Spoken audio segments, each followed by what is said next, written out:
Today I'm going to start a new painting called Mullen, and I'm going to use a lot of masking fluid on it, and I have two favorites, so I thought I would show them to you. One is Pebeo drawing gum, and the other is this fine line masking fluid pen. These things are absolutely wonderful, however, they do have some challenges, so I thought I would share what I do with these guys. When you first buy a bottle of this stuff, you think, oh my gosh, this is going to be great, brand new bottle, everything's wonderful. But guess what? It's not, because it's loaded with this little gunky stuff. Even if it's brand new, it's so frustrating. So there is a very simple solution to fixing this. What I do is I put a few drops of water. This is my favorite little water dropper thingy. I use this all the time because it's delivering clean water to whatever I'm using. Okay, a couple of drops of water, which is weird because it smells like ammonia, so how does water work? I have no clue. And stir that up. Most of the time that will clean up all the mess, but all the little gunky things, all the little stuff that's coagulated. Actually, that's looking pretty good, but I can't take a chance on it. So what the next thing I do is get a little jar and some knee-highs. Put the knee-high over the jar. This makes an absolutely wonderful paint sieve, and pour it into the knee-high. I'm doing this right over my painting, which is probably the dumbest thing I've ever heard of. And I can just push it on down so I can get the whole jar in there. And look at that, isn't that awesome? So all that stuff is trapped in the knee-high. This can then be washed out.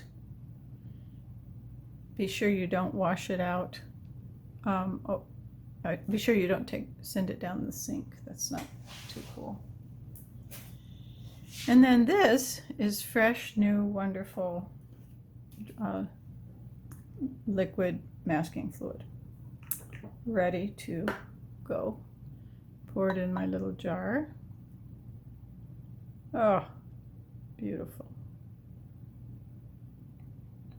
Okay, so that's hint number one.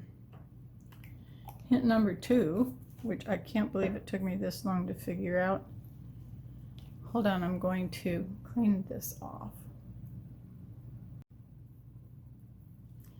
Hint number two, got drawing gum everywhere, is this little guy here. The way they've designed that took me years to figure out that if I, look what I just did. If I can just pour it into the lid and use that. That way the drawing gum won't dry in the bottle. A really good hint is not to do it over your painting. So what I'm going to try to do is get rid of that, most of that. Do not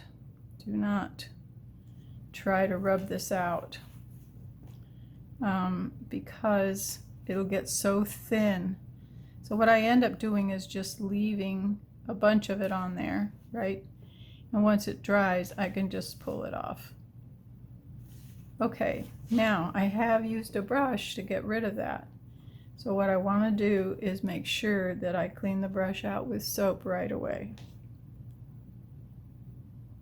Okay, so that's all right, that's good.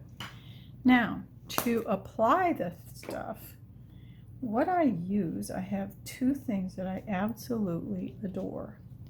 One is, this is called an architectural ruling pen. You can buy them on Amazon. Mine doesn't have a handle on it because it broke. And then the other thing that I use is a Princeton brush. The reason I love the Princeton brush is because it's cheap, number one, but number two, it is a rigger and it is synthetic and it's golden Taklon, and what I love about it is because it is all of those things, it can make a really nice thin line on your painting. If you brush it straight toward you like this, you'll get a nice even line along the paper, especially if it's rough paper. If you pull it sideways, let's see if I can find one to pull it sideways. Here's one. It will give you a rough edge. But what I really like about it, look at how far I can go with this. Well, I better stop where the blob is. And so this thing, I don't know what I would do without this brush. Okay, so there's that.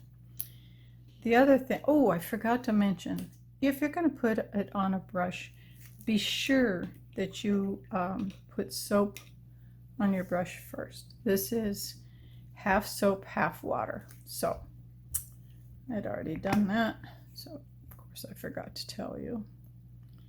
So here we are.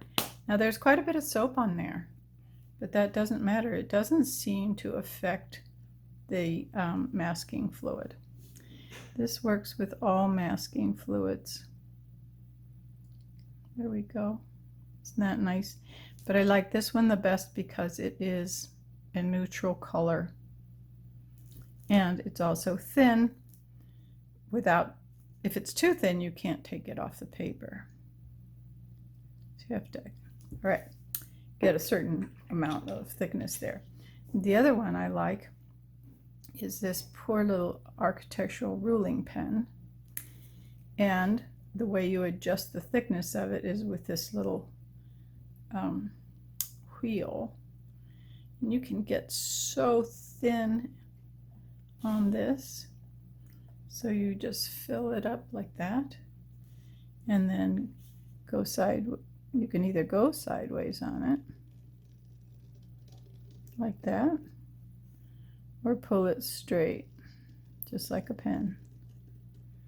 This one is a little bit more even of a line, and you can get a much thinner line as well and a thicker line depending on how far you open the tines.